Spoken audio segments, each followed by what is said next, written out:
ay rated SPG. Striktong patnubay at gabay ng magulang ang kailangan. Maaaring may masiselang tema, lengguwahe, karahasan, sexual, horror o droga na hindi angkop sa mga... Naging maselan nga ang pagbubuntis nito ni Betsy, kaya naman nga't napilitan nga itong si Robert na patuloyin nga itong si Betsy kasama ng kanyang ina na si Susan sa kanyang mansyon.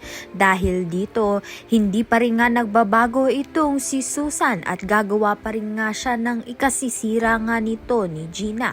Kunwari ngang maibibigay nga siyang cake, subalit hindi nga ito gusto ni Gina. Nakipag-agawan nga siya, kaya naman nga't naitulak nga ni Gina itong si Susan na siyang kinagalit nga ni Susan.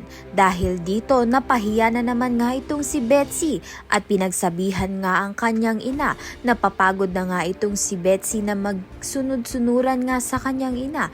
Dahil dito, itatakwil na nga ni Betsy itong si Susan at palalayasin na nga sa mansyon. Dahil nga may plano nga itong si Betsy na magbagong buhay na nga.